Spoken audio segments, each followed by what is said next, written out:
C'est bon. On est en direct. Donc, je te dirai. Dans une minute. Non. Oui. Ah oui, c'est vraiment possible. Vachement bien, ça va.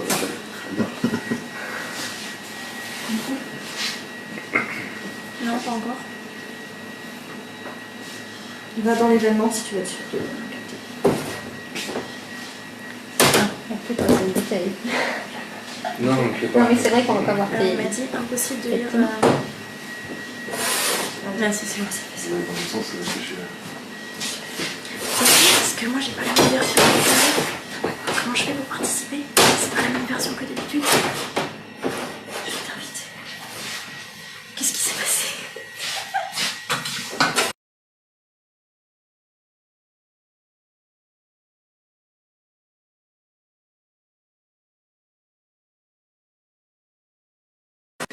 T'as juste essayé de trueur pour passer à vie.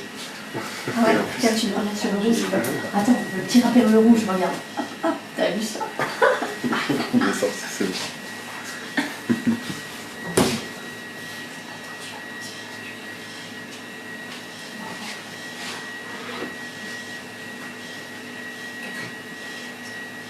Bonjour à tous. Il est 15h30. Nous sommes en direct depuis les cuisines du restaurant La Tête de l'Art à Guérande. Cette animation qui s'insère dans le cadre des Saveurs d'Octobre est depuis l'an dernier organisée par l'Office de tourisme La Baule Presqu'île de Guérande en partenariat avec Cap Atlantique. La semaine dernière, nous avons eu plus de 50 connexions pour la recette de Frédéric Lehédé, recette que vous pouvez d'ailleurs retrouver sur la page Facebook des Saveurs d'Octobre et sur le site de l'Office de tourisme labauleguérande.com.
Bonjour à tous. Donc bienvenue pour cette deuxième édition en direct des cuisines du restaurant La Tête de l'Art à Guérande. Cette animation qui s'insère dans le cadre des Saveurs d'Octobre, donc je vous disais, est depuis l'an dernier organisée par l'Office de tourisme La Baule Presqu'île de Guérande en partenariat avec Cap Atlantique. Je vais vous présenter mes collègues. Derrière la caméra fixe, on retrouve Alice. Voilà, bonjour Alice. Et pour la caméra mobile, nous avons Vanessa qui arrive et moi-même qui relayerai vos commentaires. Grâce aux communes et institutionnels du territoire, aux associations, aux partenaires de l'Office de tourisme Presqu'île de Guérande,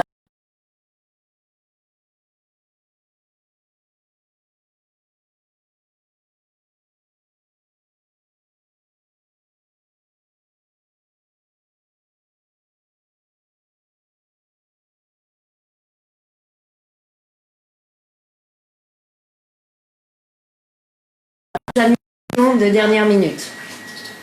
C'est le cas pour demain. Nous avons deux annulations, la rando dégustation à la ferme de Saint-Liphard et la lecture dégustation à la médiathèque de Camoël qui était prévue demain soir.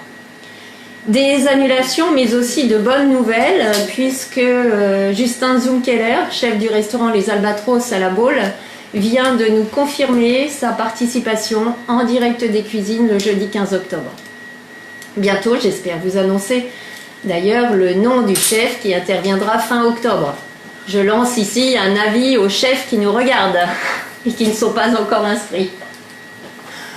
Entre-temps, je vous le rappelle, nous serons lundi prochain, 12 octobre, dans les cuisines du Guétrouin, au Pouliguen, avec Ghislain Drogueux, qui n'a pas hésité à relever le défi, être filmé dans sa cuisine pour la réalisation d'une recette d'agneau. Les lundis et jeudis à 15h30, les chefs vont vous dévoiler avec passion leurs astuces et secrets culinaires et vous pourrez réaliser en même temps qu'eux la recette. Vous pourrez vous poser vos questions ou laisser vos commentaires en direct. Je vous rappelle également que les produits nécessaires à l'élaboration de la recette ainsi que les vidéos en replay sont disponibles sur la page Facebook des Saveurs d'Octobre et sur le site de l'Office de tourisme labaule-guérande.com. Vous pouvez déjà y retrouver celle de Frédéric Levédé, chef du Carpe Diem à la Baule, qui a réalisé lundi dernier une fricassée de pintade avec tagine de légumes. Sinon, je ne saurais vous conseiller pour le dîner ou le déjeuner de pousser la porte de nos restaurateurs, partenaires de l'Office. Ce sont de fervents défenseurs du fait maison qui ont à cœur de valoriser les produits du terroir, des produits frais et de saison.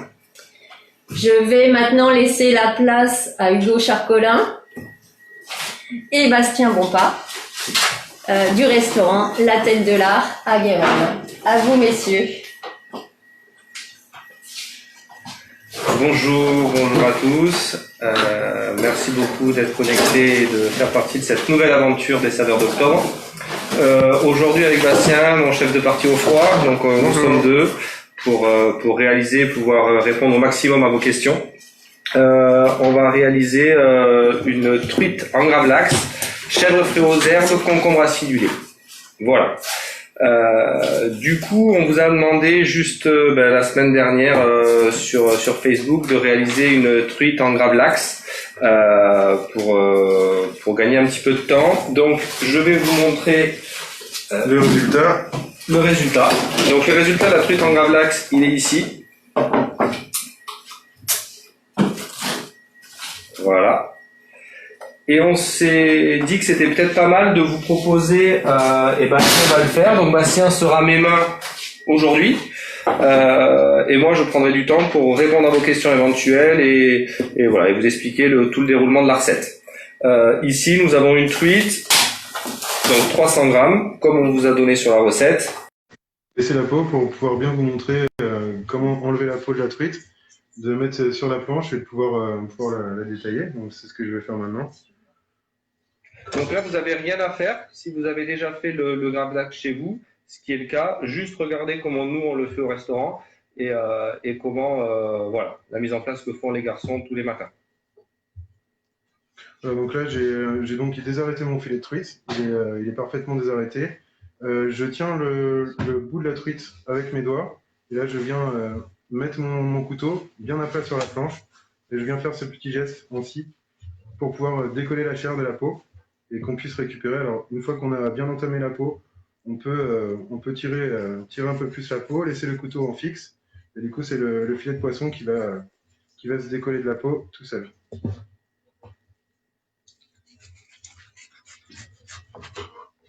Voilà, donc sans geste brusque. J'ai pas envie.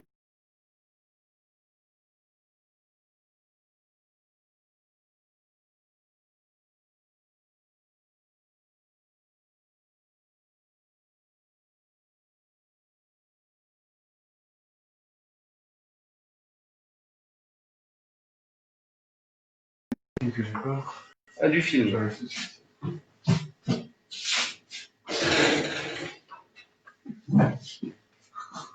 Tiens, Bastien, j'en ai.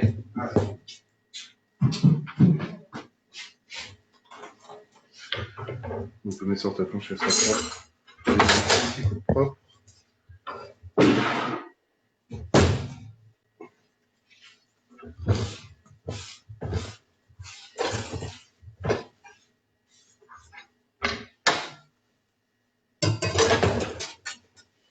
Et hop, c'est bon. Du coup, là, je vais commencer à préparer mon gravlax. Alors, pour préparer mon gravlax, on met un Thermomix, ça coûte quand même assez cher. Donc, vous utilisez votre mixeur chez vous que vous avez le mixeur de ménagère.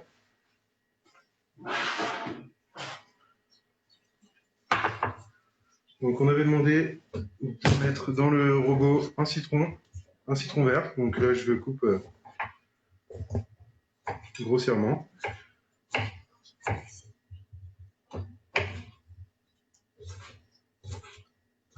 Donc on répète, hein, pas besoin d'un thermomix, tout mixeur, ménager, blender suffit, il n'y a pas de problème. Ici j'ai mon mélange d'herbes, donc là j'ai de la coriandre. La coriandre que j'ai pesée à l'avance. Je vais pouvoir le mettre dans le mixeur. On ajoute aussi le sel. On avait parlé de 100 grammes de sel fin. Donc le sel fin qui vient de notre fournisseur Lionel Charteau, qui est dans les marais à Saint-Molf. Du coup, qui nous produit notre fleur de sel, notre gros sel et notre sel fin. Alors, il n'y a pas forcément de différence entre le sel fin et le gros sel, c'est juste que le gros sel a été moulu préalablement. Et nous, ça nous permet d'avoir les trois sortes de sel à notre disposition, suivant les recettes qu'on fait et suivant l'utilisation qu'on en a. Donc là, je mets tout dans le blender. Hop.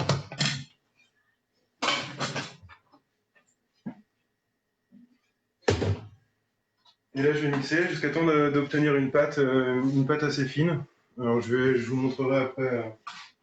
On montrera la pâte avant de la mettre sur le gravlax, sur le saumon, la truite, pardon.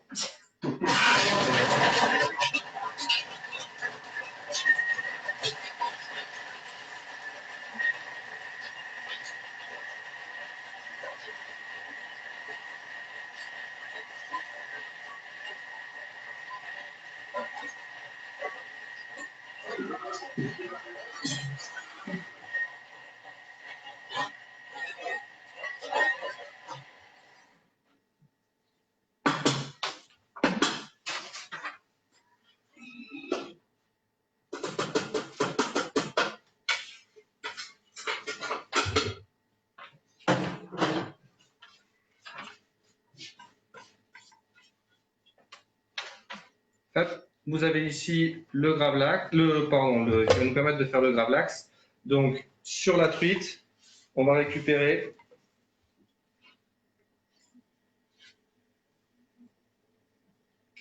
Donc après, vous n'êtes pas obligé d'utiliser de la truite. Vous pouvez aussi utiliser du saumon.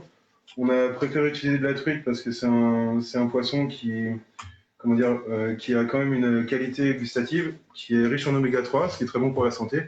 Et comparé au saumon qui va être élevé en élevage un peu industriel, on a quelque chose qui reste quand même dans la France et qui est quand même assez qualitatif au niveau goût, comme je le disais précédemment.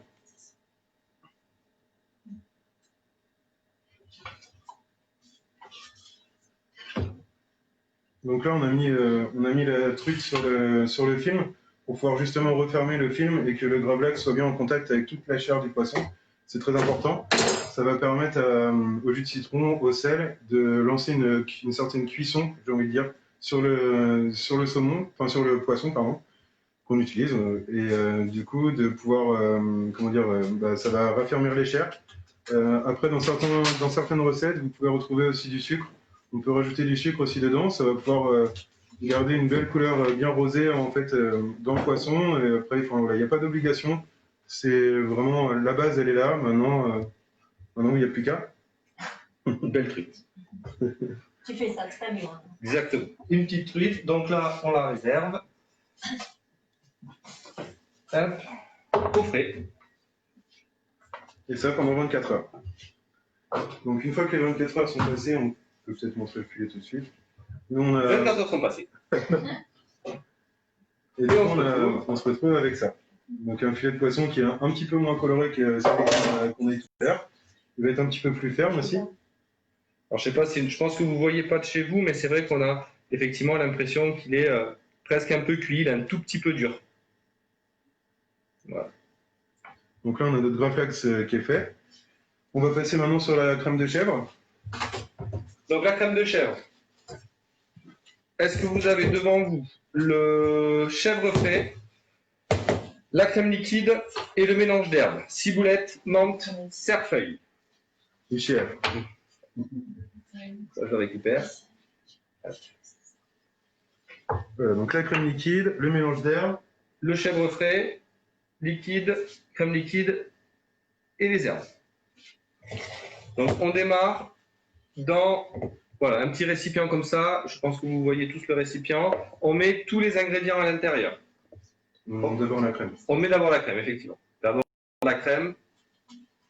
On met d'abord la crème et là on va commencer à fouetter. Pourquoi fouette-t-on, Bastien? Pour pouvoir incorporer de l'air et du coup qu'on ait quelque chose de beaucoup plus léger, beaucoup plus aérien en fait au résultat final. Voilà.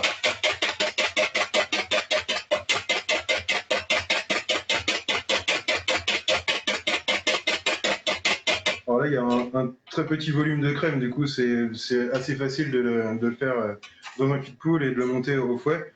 Alors ça sert à rien d'aller très vite quand vous montez votre crème, c'est pas ça qui va monter votre crème plus vite, c'est le fait de pouvoir incorporer avec votre fouet de l'air dedans. Voilà, et ce geste en fait va pouvoir vous permettre de monter votre crème beaucoup plus facilement.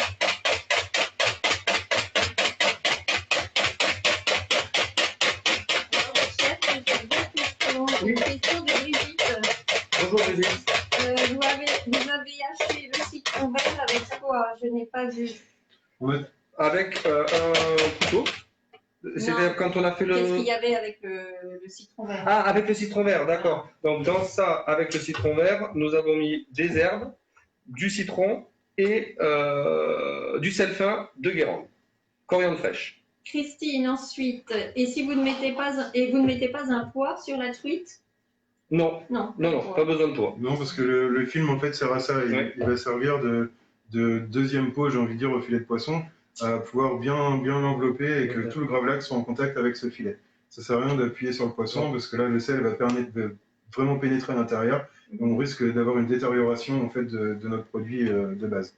D'accord. Et Ingrid qui disait, et si on n'a pas filmé, il faut laisser mariner plus longtemps. Non, du tout. Non, c'est la même façon. Non, ouais. Le but c'est que le gravlax vraiment englobe toute la truite et c'est ça qui va apporter la cuisson. On a déjà remplacé le saumon par la truite, c'est très bon. Oui. Donc c'est vraiment une recette qu'on a voulu aussi adaptable. Donc on a mis de la truite, on peut très bien mettre un saumon. Au lieu de faire de la truite en gravlax, on peut du coup prendre un saumon fumé, on peut remplacer le concombre. Voilà. Pareil, le chèvre frais, on peut le transformer. Vous pouvez vraiment l'adapter comme vous voulez. Après, les seules choses qu'il faut respecter, c'est ce qu'on vous a présenté pour le gravlax. Ça se fait comme ça. Après, si vous voulez faire autre chose, il n'y a aucun problème. Mais c'est la seule chose à vraiment respecter dans la recette pour arriver au résultat final dans quelques minutes. Donc Bastien a quasiment fini, je pense. C'est pas mal.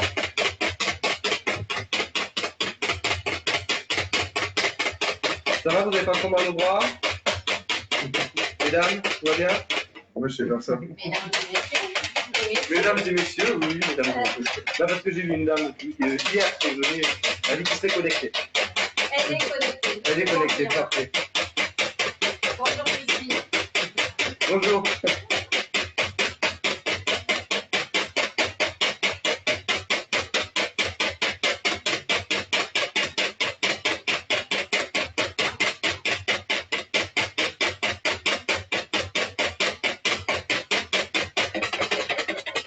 Donc à la fin d'un montage de crème fouettée, on utilise le mot serré. Donc quand je sers ma crème, là je vais assez rapidement pour avoir quelque chose de ferme et de bien monté.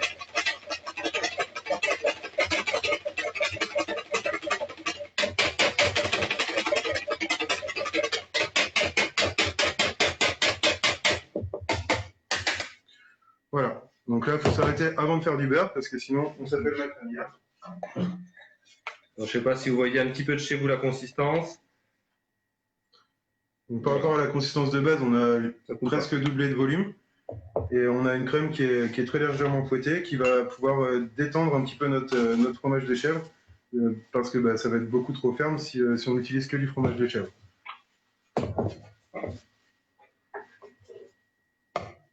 Hop. Donc là, j'ai mis mon fromage de chèvre. Donc 200 grammes de fromage de chèvre. Et là, je vais pouvoir le casser, voilà, avec mon fouet. Essayer d'avoir quelque chose de défait, quoi. limite haché. Voilà. Et là, je mets mon petit mélange d'herbes que je vais pouvoir émincer. Donc ça, pareil, j'ai tout préparé à l'avance. J'espère que vous, chez vous aussi, vous êtes à jour. Donc là, j'ai pris mon couteau et je vais émincer. Alors, quand j'émince mes herbes, là, j'ai plus de respect pour elles. Hop, je les écrase un petit peu. Je les mets en dessous de mes doigts. Alors, jamais mettez vos doigts, vous ne mettez jamais vos doigts comme ça. Toujours essayer de faire un petit crochet et de pouvoir venir faire ce geste. Vous voyez, je sais pas si vous voyez bien. Je lève ma lame, je la pose, et voilà, c'est ce geste. Ça, effectivement, c'est un geste qu'on voit beaucoup chez les cuisiniers. On utilise toujours, ce qu'a montré Bastien, l'arrondi ici de la lame. Et c'est ça qui vient faire le point de bascule. Et après, tout en tenant ma pointe de couteau, je vais pouvoir, avec le flanc du couteau, pouvoir venir hacher vraiment très finement mes herbes. Pour pas qu'on se retrouve à manger une branche de coriandre ou une branche de menthe ou de l'herbe que vous aimez manger avec le chèvre. Oui, elle est à côté. Elle est à côté dans le bac.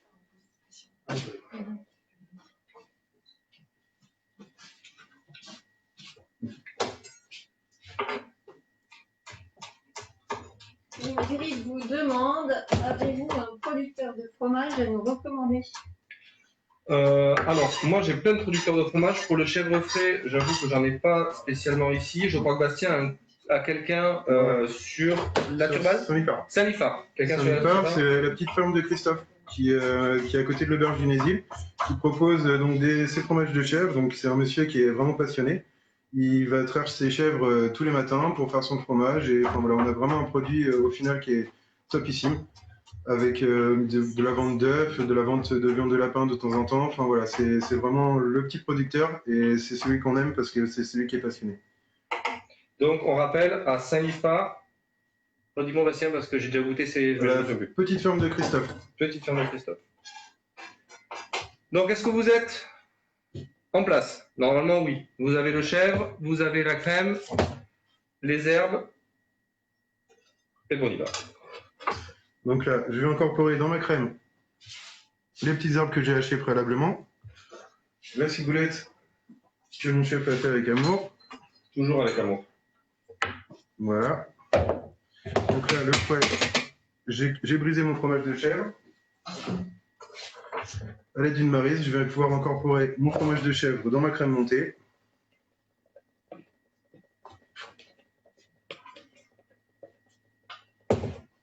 Et là, je vais pouvoir incorporer mon fromage et le détendre. Alors, faut pas avoir de gestes trop brusques, hein. J'y vais vraiment avec délicatesse. Peut-être vers la caméra. N'hésite pas si tu veux imprimer. Ouais. La deuxième caméra, Voilà, du coup, j'incorpore délicatement ma crème fouettée au fromage de chèvre et là, on se retrouve donc avec une mousse de chèvre aux herbes. Donc là, je ne le voyais pas, mais ici on le voit et on l'entend. Ça fait vraiment un bruit de mousse. Voilà, c'est très aérien. Ça fait une grosse partie de la qualité du plat parce que quand on l'aura en bouche, ça va pas rester pâteux, ça va pas être lourd à déglutir. Voilà, c'est quelque chose de très aérien, presque comme un dessert. Un chèvre cendré peut-il convenir, demande Delphine. Ça dépend quoi. Alors, si c'est dans le commerce, il y en a tellement de différents. Tout ce qui est bûche, on nous dit, il faut que ça reste frais. Pardon. Il faut que ça reste frais. Après, ouais, si c'est un chèvre cendré frais, ça va marcher, mais il faut quand même que de base, que ce soit un petit peu aéré. Si c'est un chèvre très compact, ça ne marchera pas. On goûte toujours, évidemment. Les cuisiniers goûtent. Et là, on va pouvoir assaisonner. Donc, je sais en fait où je vais quand je goûte avant d'assaisonner. L'assaisonnement est très important. Le sel, l'exhausteur de goût, va pouvoir nous apporter toutes les saveurs en fait des herbes derrière, le chèvre. Et puis du coup, là, j'ai mis 2 pincées de fleurs de sel pour la recette. Et je pense qu'avec 3-4 tours de moulin à poivre, on va pouvoir avoir quelque chose de réussi. Alors le chèvre et les fromages frais en général aiment beaucoup le sel et le poivre. Moi, c'est une recette qui m'est aussi venue. J'avais ma maman quand j'étais petit qui mangeait au petit déjeuner des petits Suisses Sel poivre, je ne sais pas si ça vous parle, mais c'était des choses qui sont mangées au petit déjeuner ou au brunch et qui sont super bonnes. Donc n'hésitez pas, surtout le poivre, à y aller un petit peu. Pareil, soyez, si vous voulez quelque chose de qualité, d'être relativement exigeant sur la qualité du sel et du poivre. Nous, on prend de la fleur de sel, on est à Guérande.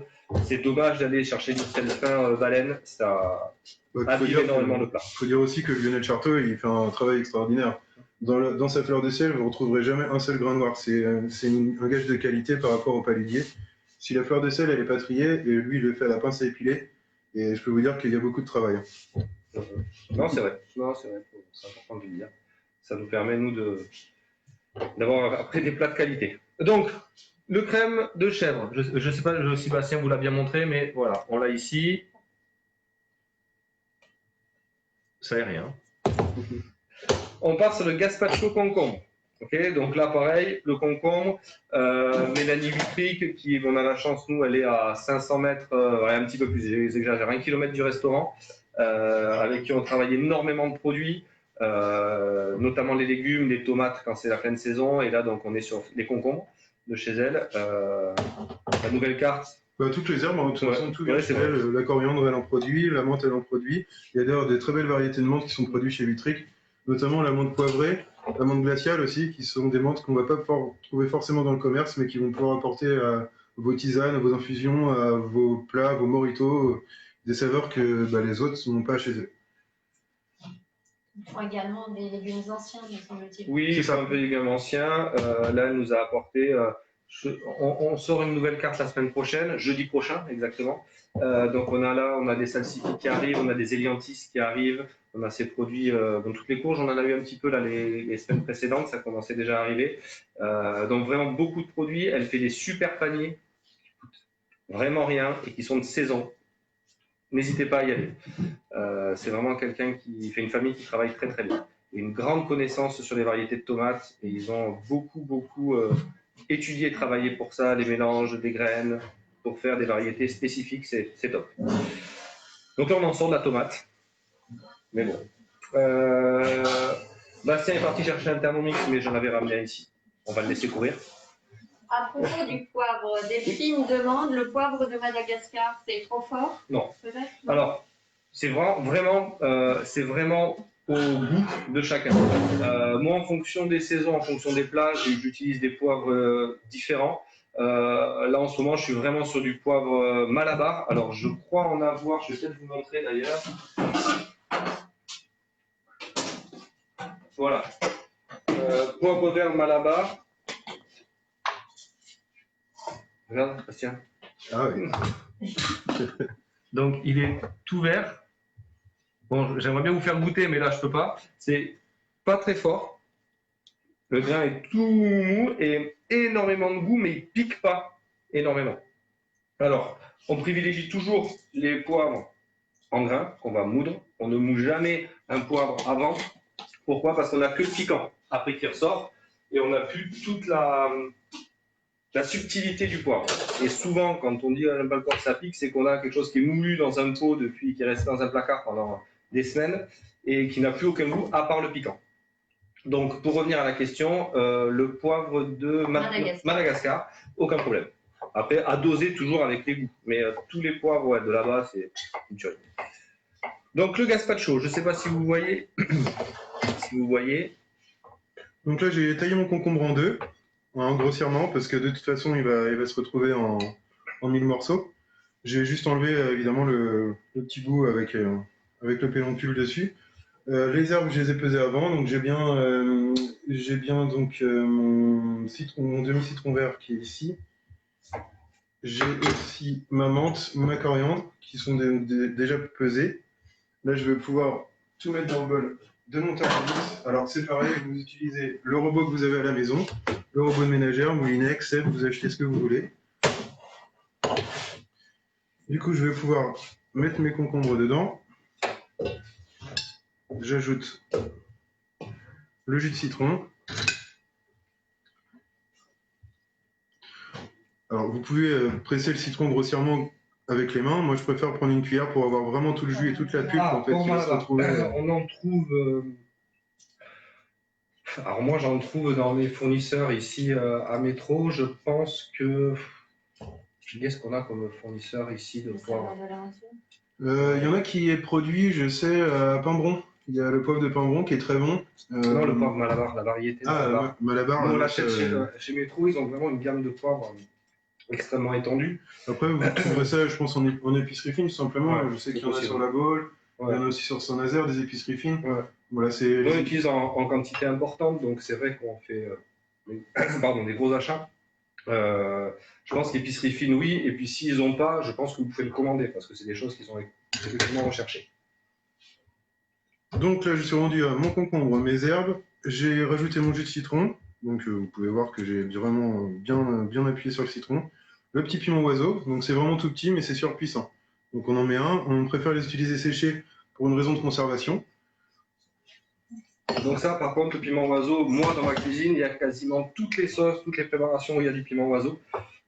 Ça pique énormément. Ça pique. Ça a vraiment beaucoup de saveur. Donc, avec parcimonie. Je vais pouvoir également ajouter les 10 grammes de vinaigre de calamansi dedans. Donc, vinaigre de calamansi. Donc ici, c'est fourni par notre fournisseur qui est incroyable et qui nous fait, alors là, je vais faire le gibier, le sanglier avec lui, Palmiloire à Nantes. Donc voilà, le calamansi, c'est une variété de citron. Malheureusement, je ne peux pas vous faire goûter, mais voilà. On trouve ça ici. Il y a à peu près, que je dise pas de bêtises, je crois 7% d'acidité, voilà, 7,5% d'acidité. Donc là, c'est l'étape où on va mixer donc notre gazpacho. Je vais me rajouter un petit peu d'eau dedans. Donc il faut 100 grammes. Évidemment, je vais pas réussir à l'ouvrir. Je vais mon outil. Donc je remonte ici tous les ingrédients et on rajoute un petit peu d'eau.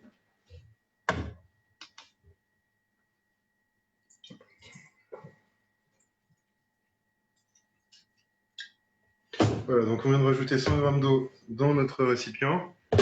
Et maintenant, c'est parti. On mixe. C'est bon, tout le monde est à l'heure? Oui, je vous vois dire oui. Alors Ingrid qui suit beaucoup. Oui, bonjour Ingrid. Bonjour.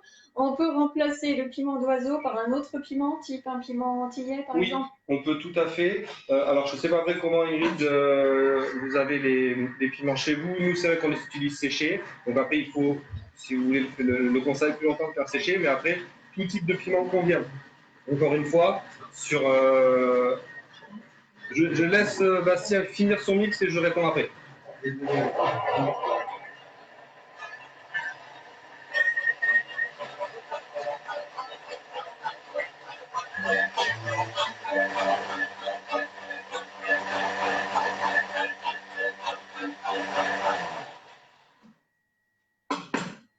Tu as mis le concombre entier, tu n'as pas épineux. Non, entier. Justement, en fait, toute la pulpe et l'eau du concombre va se retrouver aussi dans les pépins. Du coup, si on enlève les pépins, on enlève de la matière. Si on enlève de la matière, on enlève du goût. Et du coup, ben, ça sert plus à rien.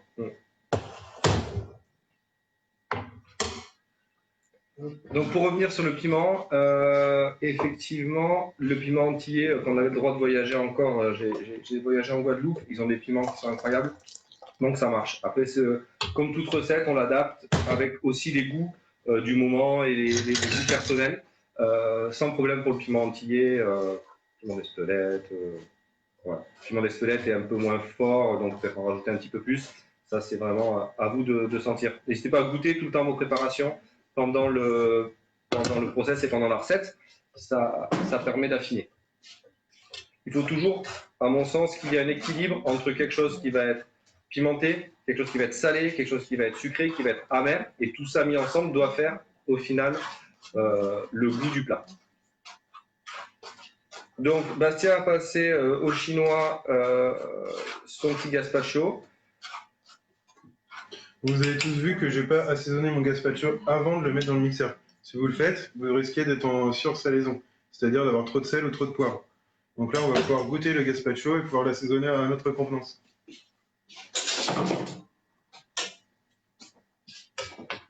Donc, vous voyez quelque chose. Alors là, c'est un petit peu encore Il y a encore un petit peu de mousse, mais c'est relativement vert. Hein. C'est assez joli. Bon, je ne sais pas si vous voyez grand-chose.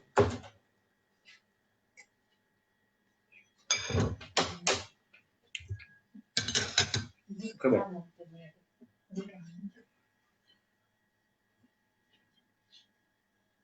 Donc voilà, j'assaisonne quelques pincées comment dire, de fleur de sel, 2-3 petits coups de moulin à poivre. Voilà, notre gazpacho, il est très bon. Il est parfait. Le gazpacho. Voilà, chef. Bon, on met ça sur le côté. Tout le monde est à l'heure? Un petit pouce bleu si tout le monde est à l'heure. Un petit cœur si tout va bien. Et je ne sais pas s'il y a le cœur solidaire aussi. Soyons solidaires. On part sur le concombre à la crème. Toujours 200 g de concombre. Voilà, la bête. Nous avons 50 g de crème liquide juste ici sur la gauche et 10 g de jus de citron qui seront là. Alors après c'est pareil, on dit 10 g. Pour ça, vous pouvez rajouter un petit peu plus. Voilà, ça encore une fois c'est adaptable. Moi je suis assez fan de citron, j'ai tendance à en rajouter un petit peu. Donc citron jaune là. Après n'hésitez pas dans tout ce qui est sauce. Je fais un petit aparté. Citron vert. Citron vert, là on parle des Antilles tout à l'heure, ça top. Plutôt privilégier le citron vert au citron jaune. Allons-y Bastien, nous allons le préparer et faire des petites lamelles. Je ne sais pas si vous l'aviez ça. C'est à ce moment-là qu'on fait ça, oui. C'est ça. C'est ça. C'est ça. Du coup là, je vais détailler mon concombre donc en deux. Voilà. À l'aide d'une cuillère, je vais pouvoir ranger l'intérieur pour pouvoir avoir des belles lanières bien régulières. Donc là, on enlève, à la différence de tout à l'heure, pourquoi là on enlève le pépin, alors qu'il y en a eu un joli discours tout à l'heure qu'il fallait le garder, c'est qu'au niveau là de la mâche, ce sera pas très agréable. Et au niveau aussi de là, vous allez voir, Bastien va faire vraiment quelque chose qui sera assez sympa à l'œil. Donc on aura toujours un petit trait vert qui sera là.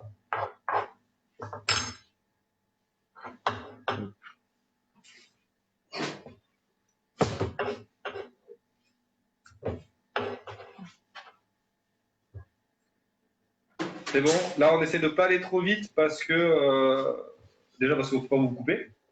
Et puis c'est peut-être pas la plus technique, mais le moment il y a de la coupe. Du coup, moi j'utilise un rasoir. Donc ça s'appelle un rasoir parce que ça a la forme un petit peu d'un rasoir. Ça bouge un petit peu au bout. Vous pouvez utiliser votre économe que vous avez chez vous, ça marche très bien aussi. Donc là, je viens prendre mon concombre. Donc je fais attention de ne pas mettre mes doigts sur le haut du concombre. Et du coup, je viens poser mon rasoir et tirer des lanières.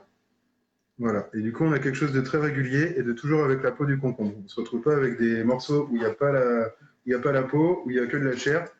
Nous, on veut vraiment avoir toute la, comment dire, au visuel, tout le concombre. Donc, du coup, voilà. Après, chacun ira à son rythme. Alors si vous n'en avez pas, ça c'est un investissement qui est pas foufou. L'économe comme ça, c'est quand même bien pratique et bien plus facile pour travailler que les choses à main. Il faut avoir une bonne assurance également. Oui.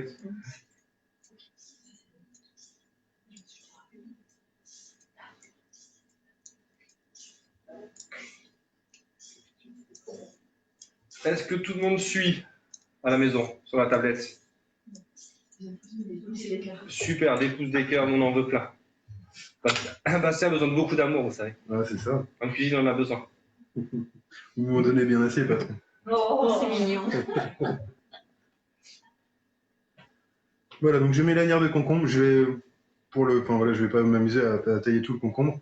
Hein, on arrive.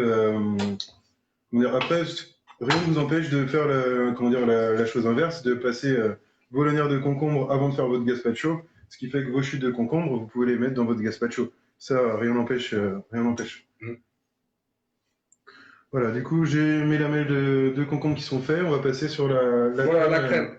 Donc ça, cette idée-là, elle est venue. Alors au début de la recette, donc Bastien qui s'occupe de mes entrées d'ici depuis bientôt, depuis le début en fait, 1 an et demi.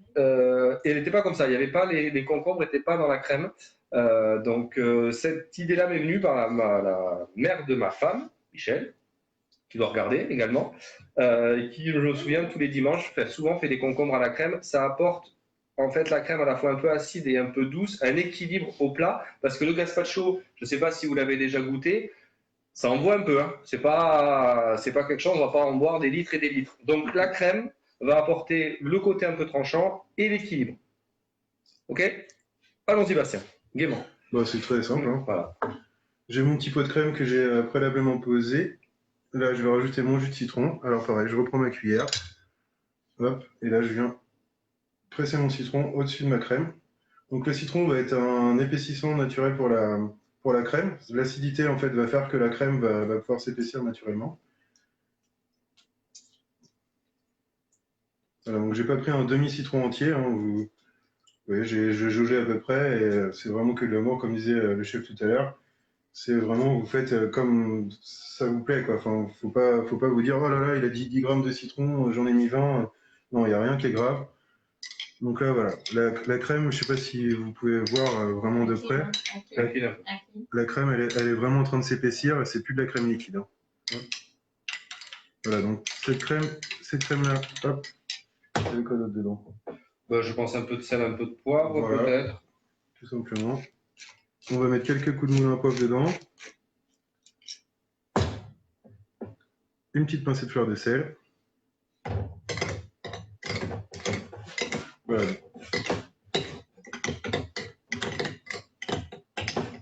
Et voilà. Je fais le tour pour vous montrer.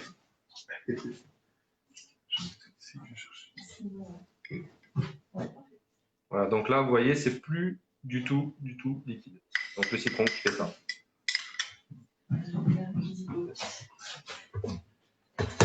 Bonjour Benjamin. Oui, voilà. Bon, bonjour Benjamin. Un bonjour soutien de la Vincent. mare aux oiseaux. Un soutien de la mort aux oiseaux. Vincent qui doit être devant son téléphone. Honoré aussi, qui doit Honoré. être en train de me regarder. C'est les gars qui travaillent avec nous aussi qui sont pas là. Voilà. Bonjour à tout le monde. Donc, tiens, on Impeccable. continue. On va mettre la crème dans les concombres. Exactement.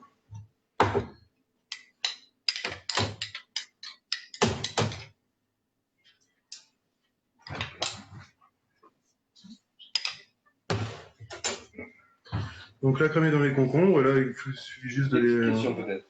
Michel demandait si on pouvait remplacer le vinaigre de calamansi par un autre vinaigre, car elle n'en a pas trouvé dans Oui. le magasin bio en fait. Oui, vinaigre de citron, ça existe. Franchement, je pense même que vous pouvez utiliser, c'est souvent dans la porte du frigo, des petites bouteilles jaunes ou vertes de citron.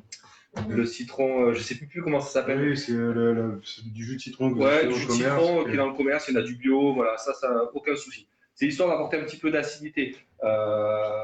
Oui, utiliser ça, vous pouvez peut-être utiliser des vinaigres de cidre. On est dans Oui, une région où vinaigre de cidre. le cidre il est assez commun. Le vinaigre de cidre, on en trouve assez facilement. Il y a, enfin, vous Vinaigre de faites, cidre, en plus, c'est à raison, c'est très bon pour la santé.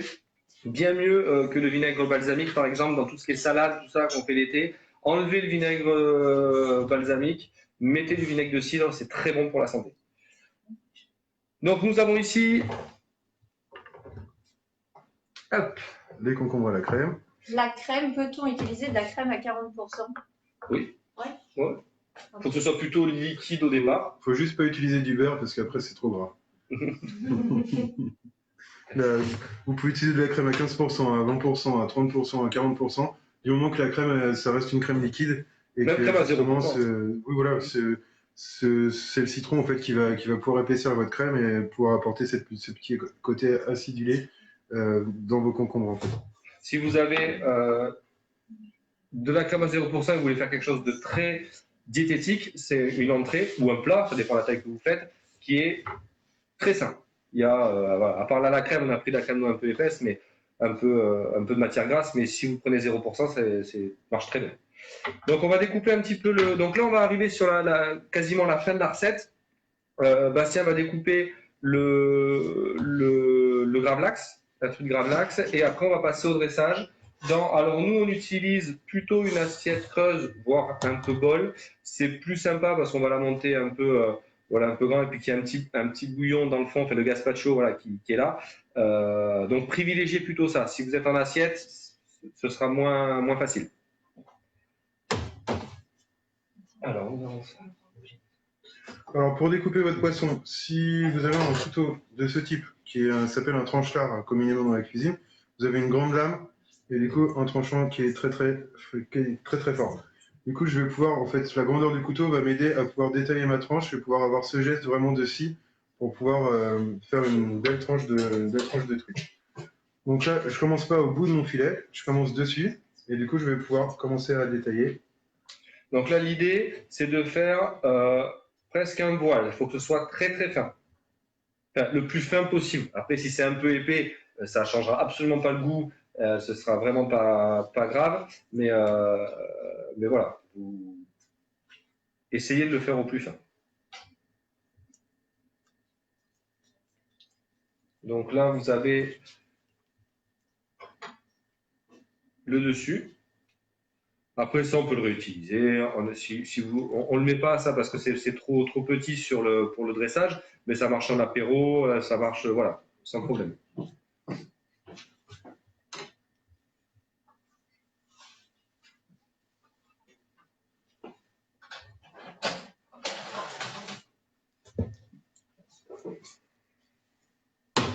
Donc avec ma main gauche, je m'aide pour tenir le filet de truite, et puis avec mon couteau, hop, je décale jusqu'à mon ventre.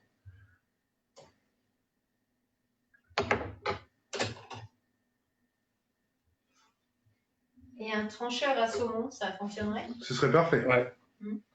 Parfait. Même si c'est de la truite.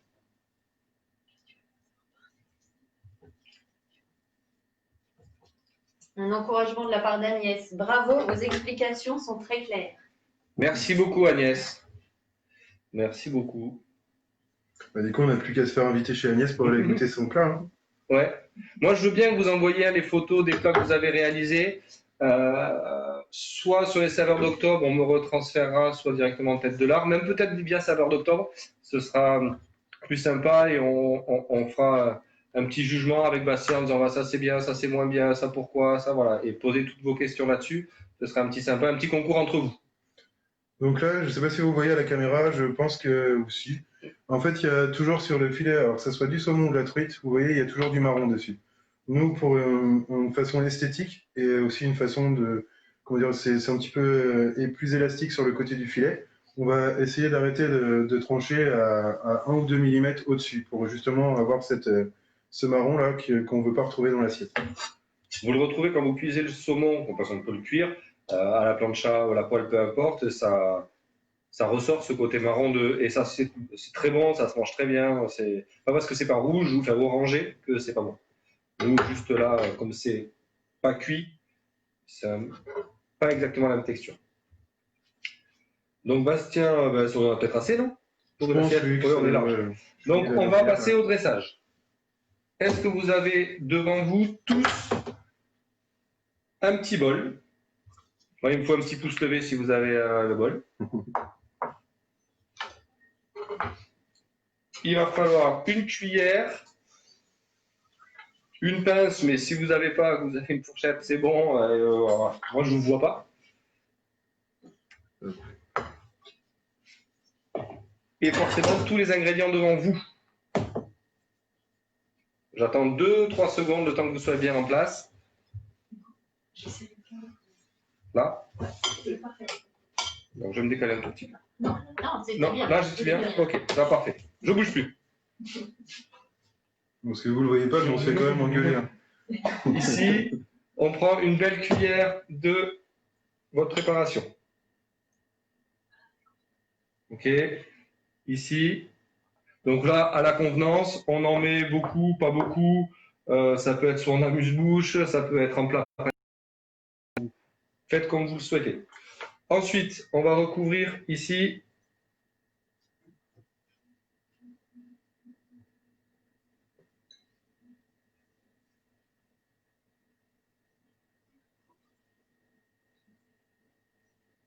Donc là, pareil, à la convenance.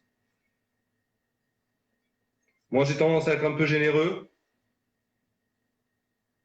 Voilà. Donc là, vous avez On met le gazpacho. J'avais une cuillère tout à l'heure, je l'ai utilisée, je vais en prendre une autre. Oui, là, chef. Hop.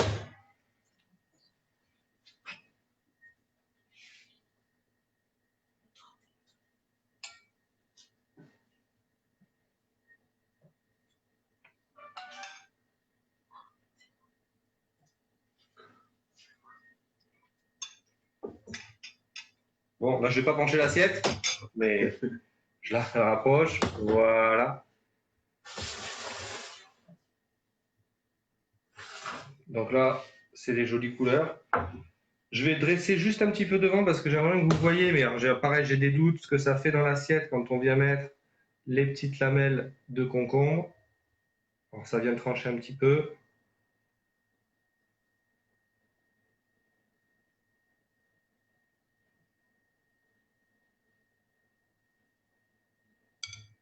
Il y a un silence ici. C'est On tellement se beau. croirait à la chapelle Saint-Michel. C'est tellement beau ce que vous faites, chef.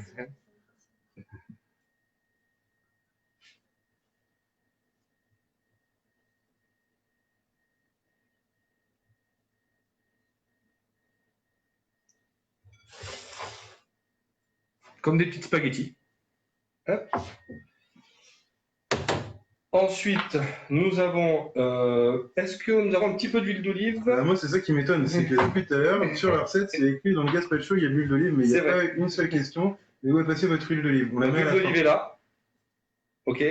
Alors nous, ici pendant quand les plats sont servis, on a une huile d'olive qu'on a fait infuser au kombava. Kombava, c'est un agrume d'Asie.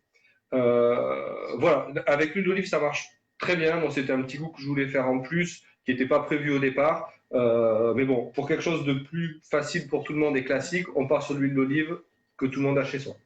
Et ça va donner aussi un petit côté brillant au saumon qui est assez sympa. Est-ce que tu as les herbes aussi de dressage?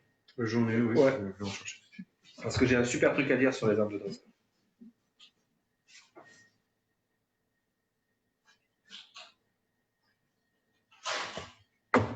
Hop. Donc le pois, vous ne le voyez pas parce qu'il est vert.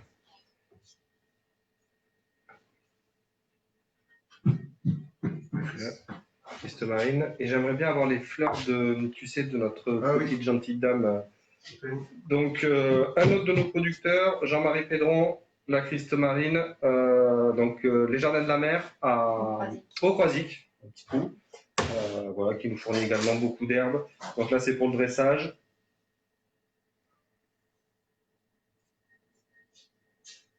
Donc là, il faut quand même faire attention, les herbes, ça a un vrai goût. Nous, on ne le met pas que pour la déco, c'est-à-dire que ça apporte quelque chose au plat. D'ailleurs, moi, j'insiste avec mes serveurs d'expliquer que tout se mange dans l'assiette, que c'est pas que de la déco, parce que ça fait vraiment partie du plat et c'est quelque chose d'extrêmement rare. Nous, on a des fleurs, voilà, je vous montre.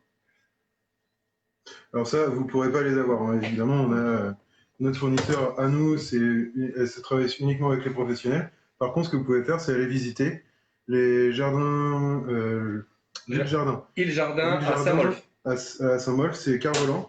Et du coup, vous pouvez donc en famille ou avec des amis aller visiter. C'est une dame qui est passionnée de ce qu'elle fait. Et vraiment, toute l'année, on a des fleurs différentes qui arrivent. Cet été, on travaillait la tagette lémonie, qui est une fleur qui est jaune et qui a un léger goût de passion. Et c'est fabuleux de pouvoir travailler avec des gens qui sont passionnés, de pouvoir rehausser le goût et les textures de nos assiettes avec ce que les producteurs font. C'est l'île Jardin. L'île Jardin, oui. L'île Jardin. Une île, un jardin, l'île Jardin. À Saint-Molf, Stéphanie. Voilà, donc on se retrouve avec ce plat.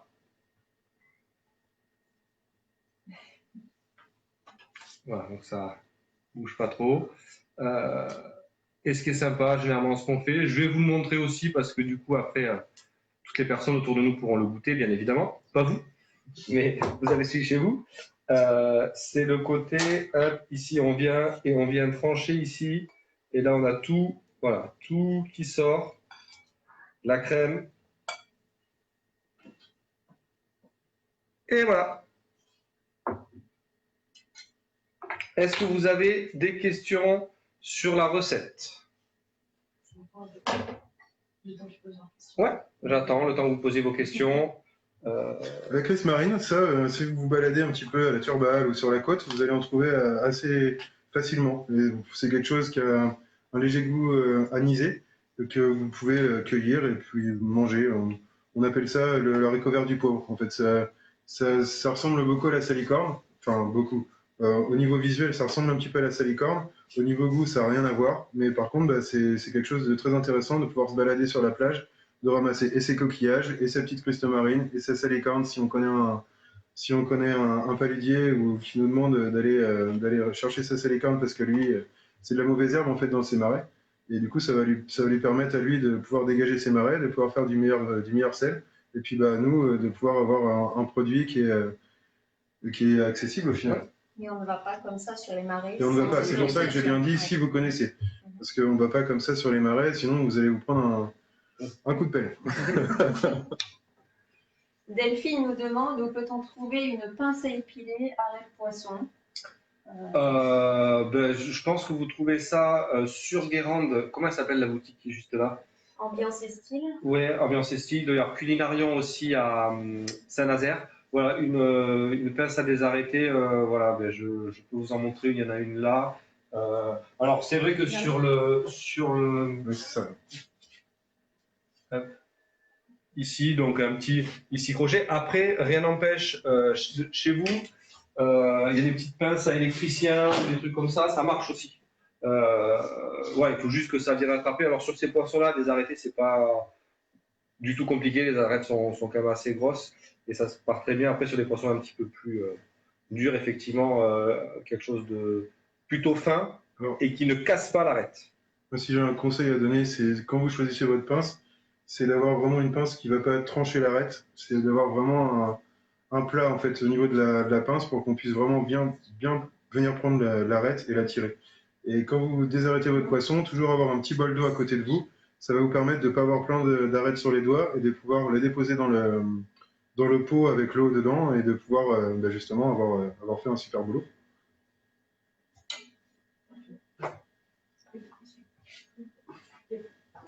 En attendant, merci beaucoup. Merci à vous deux. C'est fort appétissant. Nous vous laissons encore quelques minutes pour vos derniers commentaires. En attendant, je vais vous parler un petit peu de la programmation à venir. Donc, comme je vous le disais en début d'émission, Saveurs d'Octobre, c'est aussi de nombreuses animations gourmandes. Pour demain, il reste des créneaux disponibles pour les visites proposées par l'Office de tourisme et pour les visites Terre de Sel, entre autres. La visite des plantes comestibles des marais salants. Et également, ne tardez pas à réserver pour la sortie découverte Grande Marée à Penbé à Sérac, samedi 17 et mardi 20, à la découverte des parcs à huîtres et des moules de Bouchot. Réservez donc en appelant le service billetterie de l'Office de tourisme La Baule Presqu'île de Guérande, rubrique Je réserve sur le site labaule-guérande.com. Merci à tous. Bon week-end. Nous nous retrouvons lundi prochain en direct des cuisines du restaurant Le Duguay-Trouin au Pouliguen. Juste un regard, d'autres commentaires que des compliments. Merci, très belle équipe, sympa la recette, bravo, merci. Belle recette, belle assiette, merci à vous, merci pour la recette. Voilà, pas de questions. Merci beaucoup Jo et Bastien pour ce partage. Merci à tous. Merci beaucoup. Au revoir et à lundi. Au revoir.